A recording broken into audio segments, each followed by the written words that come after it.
ای په نبیانو کې اعلی او معتبر مدني زړګی مې تا پسې خوږېږي. محترمو اوریدونکو، ستاسو پام راړو د الحاج مولوي محمد یاسین فهیم صاحب د سید عالم صلی الله علیه وسلم د سپیڅلو مسکاو خپرونو ته. زړګی مې تا پسې خوږېږي د زړه سر مدني. بسم الله الرحمن الرحيم. الحمد لله رب العالمين حمد الشاكرين، الصلاة والسلام على سيد الأنبياء والمرسلين سيدنا ونبينا وشفيعنا ومولانا محمد وعلى آله وأصحابه الطيبين الطاهرين. قدرمن اوریدونکو د ژوند د لارې د خپرونې مینوالو، السلام علیکم ورحمت الله وبرکاته. ستاسو روغتیا او خوشحالي د پاک رب نه غواړم، په دې هیله چې د صحت او عافیت جامې پر تن ولرئ او خوشحالي مو په برخه وي. دا دی زه محمد یاسین فهیم د ژوند د لارې د خپرونې په وړاندې کولو کې ستاسو په خدمت کې یم. زموږ د نن ورځې د خپرونې موضوع د خوږ پیغمبر خوږې مسکاوې. قدرمنو اوریدونکو، د زړه له تله د ستورو او د شنو ونو د پاڼو په څیر زیات درودونه او سلامونه پر هغه سپیڅلي او زړهسواندي پیغمبر محمد رسول الله ووایئ چې نوم یې مجتبی خیر الورا محمد رسول الله دی، او د سپیڅلي ژوند مبارک هره ساه او هره ګړۍ یې د ټولې نړۍ د انسانانو او پیریانو لپاره اسوې حسنه او د پاک ژوند تیرولو یوه بهترینه بیلګه ده. قدرمنو اوریدونکو، دا خبره خو هر چاته د لمر په څیر روښانه ده چې غم او خوښي د انسان د ژوند پورې تړلی فطرت دی. موږ او تاسې ټول انسانان د ژوند په مراحلو کې له دې دواړو حالاتو سره په بار بار مخ کیږو. کله مو فطرت د خوښیو یوې داسې دښتې او فضا ته له ځان سره په هوا کړي چې بیا ټوله نړۍ راته د خوښیو هنداره څرګندیږي، خو بیا په بل ډول همدا فطرت دی چې کله مو د غم او فکر په وزرونو سپاره کړي، له ډول ډول تیارو، آهونو، فریادونو او تندکونو سره مو لاس او ګریوان کړي، او د تور تمونو داسې ژور تل ته مو له ځان سره یوسي چې بیا د نړۍ هر شی راته وران، ویجاړ او بیابان څرګندیږي. خو که موږ د خپل تیر ژوند په تیرو شوو بابونو زغلنده نظر واچوو، نو د فطرت په کتاب کې به د خپلو تیروتلو نفسونو په اړه دا ملامتیا هرومرو وګورو چې های افسوس، موږ څومره بېځایه خندېدلي یو او څومره غمجن او خواشیني زړونه مو په خپلې بېواکه خندا دردولي او ځورولي دي. څومره په بې پروایي مو خنداوې، مسخرې او بېځایه قهقهې کړې دي، داسې قهقهې چې موږ ته یې بیرته غمونه، دردونه او خواشینۍ راډالۍ کړي دي، او د ژړا، فریاد او واویلا سره یې مخ کړي یو. افسوس چې موږ څومره ناپوهه، تیروتلي او غولیدلي انسانان یو چې شپه او ورځ مو له بربادیو، ناقراریو سره مخ ده، خو بیا هم په کړس کړس خنداګانې کوو او د دنیا په مزو او خوندونو کې داسې ورډوب شوي یو چې بېځایه خنداوې زموږ د ورځني ژوند او مجلسونو ښکلا ګرځېدلې ده، او په بې پروایي سره ترې بېسارې خوندونه پورته کوو. که موږ او تاسې د خپل شفیع او زړهسواندي پیغمبر محمد رسول الله صلی الله علیه وسلم د مبارکو مسکاو ځلانده بابونه له سترګو تیر کړو، نو دا پایله به زموږ لاسته راشي چې زموږ د ګران پیغمبر محمد رسول الله صلی الله علیه وسلم د خوشطبعي خوږې مسکا بېسارې بیلګه به هیڅ د نړۍ په کوره کې ونه لیدل شي. په جامع ترمیزي کې د حضرت عبدالله بن حارث رضی الله تعالی عنه څخه روایت دی. هغه فرمایي: ما رأیت احدا اکثر تبسما من رسول الله صلی الله علیه وسلم. هغه فرمایي ما د محمد رسول الله صلی الله علیه وسلم څخه زیات خوشطبعه او خندیدونکی بل څوک نه و لیدلی. خو دا په یاد ولرئ چې د رسول الله صلی الله علیه وسلم د مبارکو مسکاو او زموږ د نن ورځې بېځایه خنداګانو او قلقهو ترمنځ له حده زیات توپیر و. د اسلام په سپېڅلي تاریخ کې به هیڅوک دا ثابته نه کړي چې محمد رسول الله دې په زوره قهقهه خندا کړې وي. د رسول الله صلی الله علیه وسلم په مبارکو مسکاو کې د خوند او کیفیت یو داسې راز پروت و چې صحابه به د ثواب حاصلولو لپاره ورسره خپله مسکا ورګډوله او د خوند او لذت وړلو سره به یې ثوابونه هم حاصلول. الله رب العزت د هغه په مسکاو کې بېشمېره خوندونه او خوشطبیانې رانغاړلې وي چې تر قیامته پورې د ټولو انسانانو لپاره د لارښوونې یو ځلیدونکی باب دی. که موږ په حقیقت سره یوازې په همدې نیت چې محمد رسول الله صلی الله علیه وسلم یو سنت پر ځای کړو د تبسم په ډول وخواندو، څومره لوی خوند به وي چې هم پرې ثواب لاسته راوړو او هم زموږ زړه او دماغو ته یو ډول سکون او آرام را په برخه شي. الله رب العزت دې وکړي چې زموږ په بې پروا زړونو او تیروتلو نفسونو کې همدا ډول فطرت را ژوندی کړي.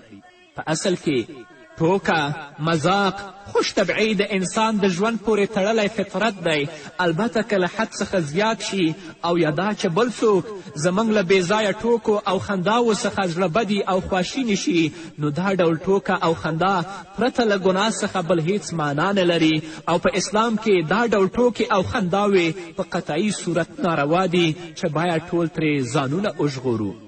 دا زموږ خپرونې د محمد رسول الله صلی الله علیه وسلم د مبارکو مسکاو په اړه دي.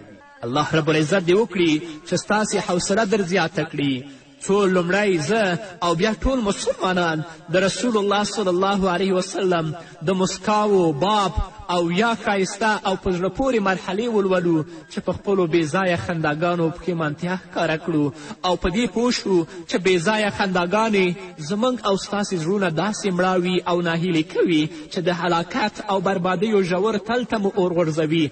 الله رب العزت دې لومړی ماته او بیا ټولو مسلمانانو ته د رسول الله صلی الله علیه وسلم په اسوې حسنه د عمل کولو وس او توان را په برخه کړي څو د قیامت په ورځ د هغه د مرحمت او شفاعت تر سوري لاندې راشو. اول د محمد رسول الله صلی الله علیه وسلم د حضرت ابو هریره رضی الله تعالی عنه پر پیښې مسکی کیدل. حضرت ابو هریره رضی الله تعالی عنه فرمایي چې په الله قسم چې زما د ولږې دا حال و چې زه به د خېټې په مرسته پړ مخې پر ځمکه څملاستلم او کله به مې پر خېټې پورې کاڼي تړلي ول. له ډېرو ورځو راهیسې وږی او نهار وم. یوه ورځ زه په یو لاره کې ناست وم چې په دې لاره ابابکر صدیق رضی الله تعالی عنه تېرېده. ما له هغه څخه د قرآن کریم د یو آیت په اړه پوښتنه وکړه. له دې آیت څخه زما موخه دا وه چې ابابکر صدیق رضی الله تعالی عنه ته زما د ولږې څرګندونه وشي او له ځان سره مې کور ته بوځي او ما ته څه خوراک او خواړه راکړي. ابو هریره فرمایي چې امیر المؤمنین ابابکر صدیق ما ته هیڅ ځواب رانه که. زه په آیت ښه پوهېدلم خو زما د ولږې احساس ورته نشه. له دې وروسته په همدې لاره امیر المؤمنین عمر فاروق رضی الله عنه تیر شو. ما له ده څخه هم د دې آیت په اړه پوښتنه وکړه چې یوازینۍ موخه مې همدا وه ګوندې دوی دواړو ته زما د ولږې معلومات وشي او له ځان سره مې کور ته بوځي. خو امیر المؤمنین عمر فاروق رضی الله تعالی عنه هم کوم هوډ ونه که چې ما له ځان سره کور ته بوځي. دوی دواړه د آیت په دې مفهوم پوه نه شول. ابو هریره وایي چې دا دواړه پوه نه شول چې په دې سوال کې ما د دې دواړو نه کومه موخه او کومه هدف او مقصد درلود. په آیت خو زه ښه پوهېدلم، هغوی هم هغه ځواب راته ویلې، خو کومه هدف چې زما و دا دواړه په دې باندې پوه نه شول. له دې وروسته په همدې لاره محمد رسول الله صلی الله علیه وسلم تیر شه. د هغه د مبارک مخ انوار چې زما پر مخ راوځلیدل سمدلاسه زما د زړه په حال پوه شه او ویې فرمایل: ای ابو هریره، ما ځواب ورکړ لبیک ای د الله رسوله. رسول الله راته وفرمیل زما پسې راځه. رسول الله صلی الله علیه وسلم خپل کور ته ننوت او ما ته هم د ننوتلو اجازه راکړه. ما هلته د شیدو یوه پیاله ولیده. رسول الله صلی الله علیه وسلم د خپلو اهل بیتو څخه پوښتنه وکړه دا شیدې تاسې ته چا راوړي دي؟ بیبیانو ځواب ورکه دا فلانکي کور په هدیه کې رالیږلي دي. رسول الله صلی الله علیه وسلم وفرمیل ای ابو هریره، ما ورته بیا ور زیاته کړه زما سر او ځان دې له تا قربان وي ای د الله رسوله. څه راته فرمایې؟ رسول الله راته وفرمیل لاړ شه او د صفې ټول خلک راوغواړه. تقریبا هغه 80 تنه صحابه کرام چې ټول فقرا او مساکین ول، په ولږی ژوند تیرول، د محمد رسول الله شاګردان ول، راته ویلې چې هغه ټول راوغواړه. حضرت ابو هریره رضی الله تعالی عنه فرمایي چې د صفې اوسیدونکي خلک ټول مسافر ول، هغوی د اوسیدلو ځای نه درلود او نه د شتمني څښتنان ول، یعنې ټول بېوزله او تشلاسي خلک صحابه کرام ول. رسول الله صلی الله علیه وسلم ته به چې هدیې راتللې نو یوه برخه به یې خپلو بیبیانو ته ورکوله او پاتې نوره برخه به یې د اهل صفې خلکو ته ورلیږله، او که د صدقې او یا خیرات مال به و نو هغه به یې ټوله د صفې په صحابو وویشله، ځکه چې د خیرات مال د محمد رسول الله صلی الله علیه وسلم لپاره حلال نه و. حضرت ابو هریره رضی الله تعالی عنه بیانوي چې زه د رسول الله صلی الله علیه وسلم په دې خبره چې لاړ شه د صفې ټول خلک راوغواړه ډېر زیات خواشینی شوم. زما دا هیله وه که ما ته د دې شیدو یو غړپ هم راورسیږي نو زما په ولږه کې به لږ کموالی راولي. ما دا فکر وکړه که زما په بلنه د صفې ټول خلک راشي نو زه به په دوی په خپل لاس شیدې وڅکم. حال دا چې زما لپاره به هیڅ شی پاتې نشي، خو د رسول الله صلی الله علیه وسلم امر راته تر هر څه ګران و. تر دې چې زه لاړم او د صفې ټول خلک مې را وبلل، دوی ټول راسره د رسول الله صلی الله علیه وسلم د کور په لورې را روان شول.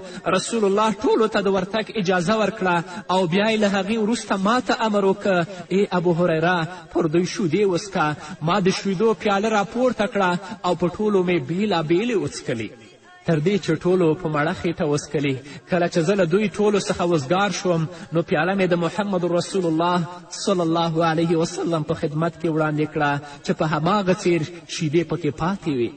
رسول الله صلی الله علیه وسلم مبارک سر راپورته که، بیا یې زما لور ته ولیدل او په مسکا شو. بیا یې راته وفرمیل ای ابو هریره، ما ورته وړاندیز وکړه زما سر او ځان دې له تا زار شي. د الله پیغمبره امر وکړه. رسول الله راته وفرمیل کینه او دا شیدې وڅکه. ابو هریره ولي چې کله په اصحاب صفه باندې ما شیدې تقسیم کړې نو رسول الله سر راپورته که، بیا یې زما لور ته وکتل او په مسکا شو، ویې خندل او دا یې راته وویلې چې دا شیدې واخله او ویسکه. زه په احترام سره کېناستم او هغه شیدې مې وڅکلې. رسول الله صلی الله علیه وسلم راته بیا وفرمیل وڅکه. ما بیا وڅکلې. رسول الله راته په بار بار فرمیل وڅکه. ما به هر ځل څکلې او د رسول الله صلی الله علیه وسلم له مبارکې خولې به دا راته وینا راتلله چې وڅکه.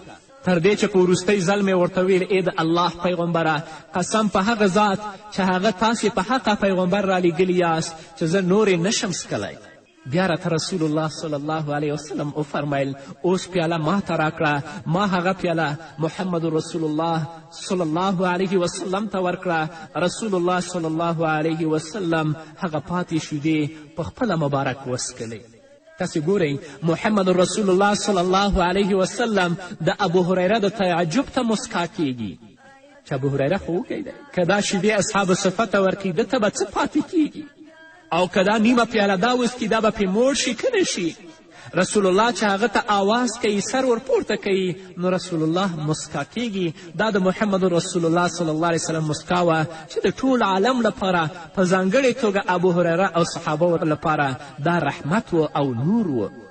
الله رب العزت دې زموږ د میندو او د خویندو او د ورونو په خولو همداسې مسکا کیدي چې په کورنۍ کې د کورنۍ ټول غړي د هغه نه خوشحاله وي او د هغوی د رحمت د سوري لاندې ژوند تیر کړي.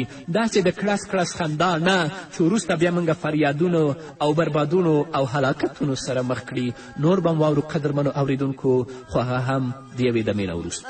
په نبیانو کې اعلی او معتبر مدني زړګی مې تا پسې خوږېږي د زړه سر مدني ای په نبیانو کې اعلی ای په نبیانو کې اعلی او معتبر مدني زړګی مې تا پسې خوږېږي. قدرمنو اوریدونکو، بیا هم زموږ سلامونه او نیکې هیلې ومنئ، په دې هیله چې تر ډېره به تاسو زموږ ملتیا کړې وي.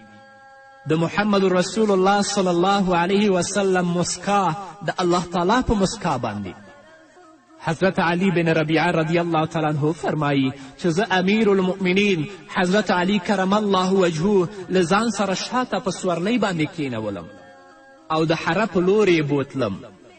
حره د یو سیمې او د یو ځای نوم دی. او بیا یې خپل سر د آسمان لور ته هڅ که او ویې فرمی اللهم اغفر لی ذنوبی فانه لا یغفر الذنوب احد غیرک. ای الله زما ګناهونه وبکه ځکه چې له تا پرته هیڅوک زما د ګناه بخونکی نشته. له دې وروسته زما لور ته پام شو او ویې خندل. ما ورته وړاندیز وکړ ای امیر المؤمنینه ستا د دې عمل او مسکا لامل څه؟ امیر المؤمنین حضرت علی کرم الله وجهه راته وفرمیل یو ځل زه رسول الله صلی الله علیه وسلم له ځانه سره شاته په سورلۍ کینولم او د حره په لور روان کړم. بیا یې خپل مبارک سر د آسمان لور ته پورته که او ویې فرمیل اللهم اغفر لی ذنوبی فانه لا یغفر الذنوب احد غیرک. ای الله زما ګناهونه وبکه ځکه چې له تا پرته هیڅوک زما د ګناه بخونکی نشته.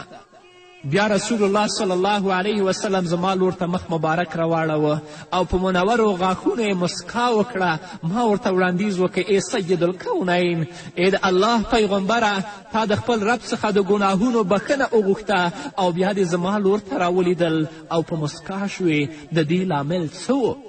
له دې وروسته راته رسول مجتبی محمد رسول الله صلی الله علیه وسلم وفرمیل زه د خپل رب په مسکا باندې ومسکیدم. الله رب العزت هم د خپل بنده په دې کار په حیرانتیا سره خاندي چې زما نوموړی بنده پوهیږي چې له ما څخه پرته بل هیڅوک د ګناهونو بخونکی نشته. نو څونکه الله رب العزت په مسکا شو نو ما هم د هغه په مسکا باندې مسکا وکړه. دا و د محمد رسول الله صلی الله علیه وسلم مسکا. دریم حضرت عبدالله ابن مسعود رضی الله تعالی عنه فرمایی چې نبی کریم صلی الله علیه وسلم وفرمیل زه هغه شخص ښه پیژنم چې هغه به تر ټولو وروسته له دوزخ څخه راوایستل شي یعنې پړمخې د ځنګلونو په مرسته به د جهنم نه راووځي. هغه ته به وویل شي چې جنت ته ورننوځه. هغه به روان شي چې جنت ته ځان ورسوي خو کله چې هلته لاړ شي نو په جنت کې به هیڅ ځای خالی نه وي یا به په جنت کې بلکل خالی ځای ونه ویني. بیرته به راستون شي او خپل رب الله ته به ووایي چې هلته خو نورو خلکو د جنت په ټولو کورونو قبضه کړې ده ما لپاره هلته ځای نشته. بیا به ورته وویل شي ښه نو څه وغواړه. هغه بنده به له الله رب العزت څخه یو څه وغواړي. د الله رب العزت له لورې به ورته ځواب ورکړی شي هغه څه چې تا وغوښتل تا ته هغه درکړی شول او له دنیا څخه 10 ځله زیات هم ستا لپاره شول. هغه سړی به وړاندیز وکړي ای زما ربه تاسې په ما پورې ټوقې کوئ هلته په جنت کې زما لپاره ځای نشته او ته راته وایې چې د دنیا 10 چنده به تا لپاره ځای په جنت کې درکول کیږي. حال دا چې تاسې باچا او د هر شي څښتن یاست او په جنت کې هیڅ ځای خالی نشته. راوی د حدیث چې حضرت عبدالله ابن مسعود رضی الله تعالی عنه دی هغه فرمایي چې محمد رسول الله چې کله دا وفرمایل یعنې دا سړی به الله ته ووایي چې یا الله ته په ما ټوکې کوې چې کله رسول الله دا وفرمایل نو رسول الله دومره په مسکا شو چې مبارک غاښونه یې د برېښنا په څیر وځلیدل. نو هغه شخص چې الله رب العزت طرف ته د ټوقو نسبت کوي په هغه باندې محمد رسول الله صلی الله علیه وسلم مسکا کیږي. خو زموږ غوندې کړس کړس خاندي نه بلکې د مبارکو غاښونو انوار او ځلا یې په صحابه کرامو باندې پریوځي چې دا هغوی لپاره رحمت او شفقت و او صحابه کرامو لپاره د محمد رسول الله مسکا د زړه سکون او آرام بلل کیده. څلورم حضرت ابوذر رضی الله تعالی عنه د رسول اکرم صلی الله علیه وسلم نه روایت کوي چې محمد رسول الله صلی الله علیه وسلم وفرمایل زه تر ټولو لومړی شخص پیژنم چې جنت ته به داخلیږي او هغه شخص هم پیژنم چې تر ټولو وروسته به له دوزخ څخه راویستل کیږي. بیا یې وفرمایل د قیامت په ورځ به یو سړی راوستل شي او د الله تعالی له لورې به حکم وشي چې نوموړي سړي ته تر ټولو د ده کوچني کوچني ګناهونه وښایست او لوی لوی ګناهونه یې پټ وساتئ. په هغې به نه اقرار کوي او نه انکار. البته هغه سړی به د خپلو لویو ګناهونو د پایلې له امله په ویره کې راښکیل وي.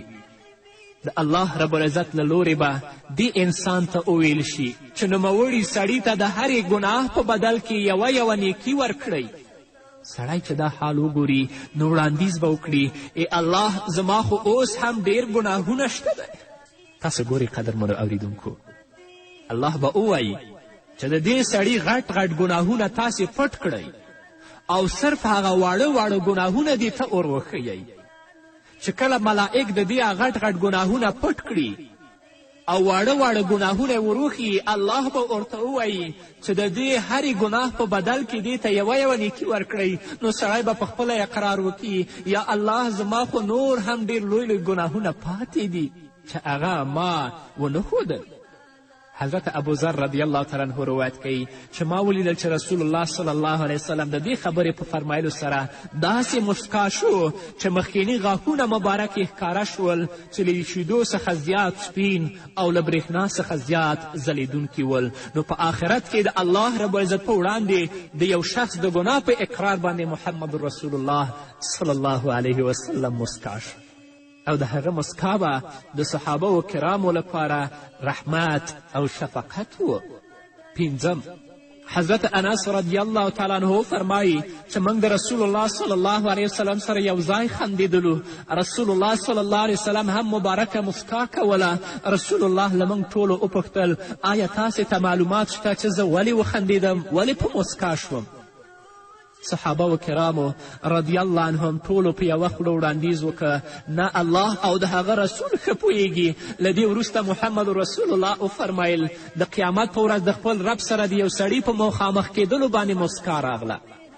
هغه سړی به ووایي ای زما ربه آیا تا ما ته د ظلم او زیاتی کولو طاقت نه و راکړی؟ الله تعالی به ورته وفرمی بې له شکه بنده به ورته وړاندیز وکړي نو زه اوس د خپل ځان پر ضد د بل چا ګواهي څنګه قبوله کړم؟ یعنې د بل چا ګواهي نه منمه بلکې تا ما ته د ظلم او زیاتی کولو طاقت را کړی و. د بل چا ګواهي نه منم تر څو چې زما ځان په زما باندې ګواهي ورنه کړي. الله تعالی به ورته وفرمایي تاسې نن ورځ یوازې په خپله د حساب کولو لپاره کافي یاست. کرامو کاتبین ستاسې ګواه دي. بیا به د هغه سړي په خوله مهر ولګول شي او د هغه جسماني اندامونو ته به وویل شي چې تاسې ووایست. بیا به د ده د بدن اندامونه د ده پر ضد ګواهي ورکوي. نو چې کله دا خبره هغه بنده الله ته کوي نو د دې بنده په خبره باندې چې الله ته کوي زما مسکا راغله ما وخندلې. نو د رسول الله صلی الله علیه وسلم د مسکا لامل دا و چې هغه ټولو صحابه و کرامو لپاره د رحمت او شفقت نظر و. نو د رسول الله د مسکا سره صحابه و کرامو هم خپله مسکا شریکوله او هغو ورسره هم خندل. الله دې موږ ته هم توفیق راکړي چې زموږ مسکا او خندا زموږ لپاره عزت وي، زموږ لپاره رحمت وي. دا نه چې موږ په قهقه سره وخندو چې هغه زموږ لپاره درد او غم جوړ شي. نو دا وه زموږ د نن ورځې خپرونه قدرمنو اورېدونکو چې ستاسو درانه حضور ته وړاندې شوه. تر بلې خپرونې پورې چې زه بیا هم ستاسو درانه حضور ته راځم تاسو ټول په پاک رب سپارم. پاتې ژوندم نیکمرغه، ښاد، بریالي او کامیابه اوسئ.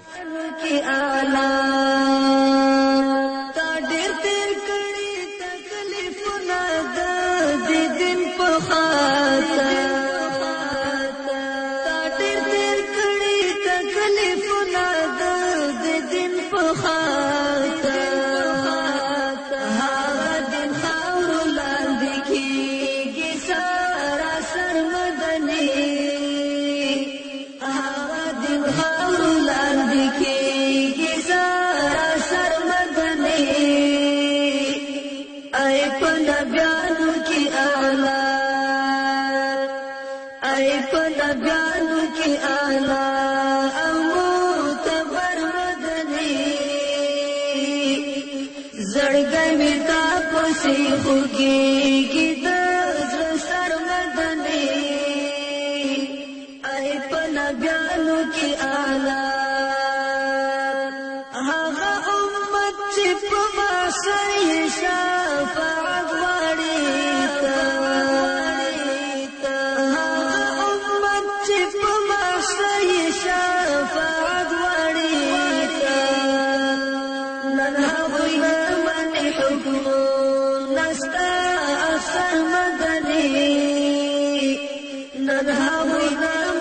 حكم نستا أكثر مدني